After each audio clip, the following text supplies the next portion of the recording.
we have everything from an episode that takes place in the Civil War to one that has stuff in 1967 to, we find out we have half of an episode that is a character's entire, life growing up and what it's like to grow up with the ability, Laura Mennell's character, Nina, who has this ability to mentally dominate people, what it's like when you first do that.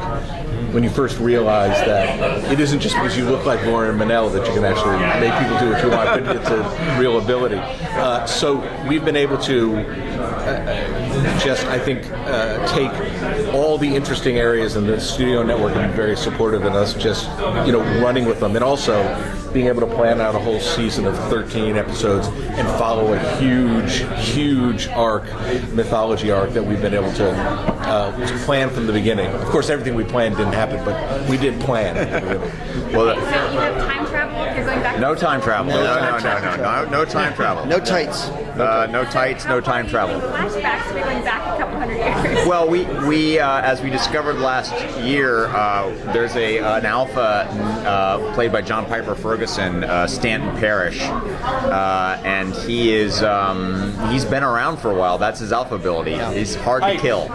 He's over there. That guy in the purple shirt. He's actually 150 years old. Yeah. He doesn't look like it. Yeah. He aged well. He has the body really well. So we get to see him in the Civil War a little bit, and we see him in the 60s and 50s a little bit. Just snippets to show where he's been, and he's a formidable adversary who has a very specific point of view because of his alpha ability and because of his age and because of what he's lived through and who he's been, and we learn a lot about that. And hopefully there will be people who will think that, wow, maybe he was the good guy. Yeah, maybe he's not maybe he's not the bad guy. Yeah, I always love movies the best when the villain seems like the... He's pretty reasonable, and he has a really nice boat. Yeah, our writer's assistant is actually rooting for him. Yeah. Now, how many of you take, you get to make up the abilities or whatever, how many of you take that from something that you'd like to do? I think there's a little bit of wish fulfillment in all of it. Mm-hmm.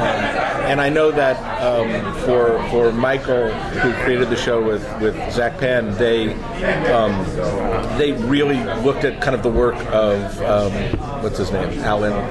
Oliver Sacks. Yeah. And, just slightly advanced or aberrant neurological disorders and just kind of extrapolating out from that. For example, my son has perfect pitch. It might as well be a superpower to me. I have no idea how it works. We're about to watch the Olympics, and the difference between me and anybody at the Olympics, probably even people who clean up after the Olympics, is extraordinary. And so I think what we try to do is put wish fulfillment, but also kind of say these are the things that we do with our brains, and these are the things that people whose brains work slightly different can do. Now, what if you just crank that up just a little bit? And more than what would that allow you to do, it's what would that make your life like as that person? It's where the show, I think, is much more about the what's it like to be the Swiss Army knife than it is about the corkscrew. Yeah. In that same line, I kind of dabble in the paranormal, so I really like the introduction of the EMF. With his ability to, EMF, so do you take any of that from, people's abilities there? We have an episode 5, which deals a little bit with a point of view on that in our universe, how it works in the Alpha's universe.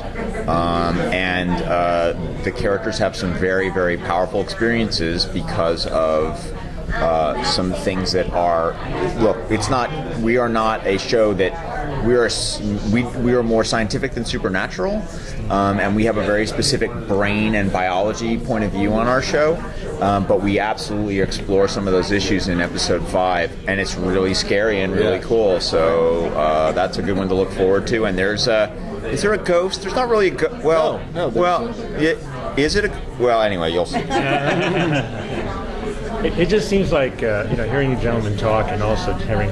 Gentlemen? You can take it whichever way you want. But anyway, having your new actress on the show, it just seems like the scope this year is up a notch and really much broader than it was last year. Well, you guys...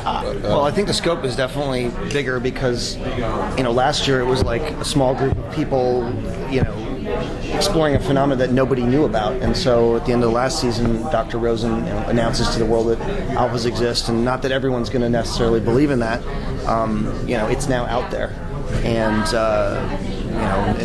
so I think it's more than just a small group of people exploring this phenomenon. Also, just from a writing point of view, what you almost always end up doing in the first season is experimenting a little bit, seeing what works and seeing what pieces are exciting. And then second season, you really get to sort of paint a more coherent picture in some ways. It's just the nature of the beast. And obviously with the introduction of Parrish at the end of last season and, Summer Glau's character and a lot of the other stuff that we're going to continue to play with this year, that can all grow and expand and explode. Keep touching on different alphas who are out there and what their life is like and what their communities are like and all that kind of stuff. But I think that you always want to be expanding the kind of the scale of a show. Whether it's just deeper inside the personal scale or expanding it out. But here, what it's like to be like that in the world. That has two sides. What it's like to be like that and the world, and so you have to explore both.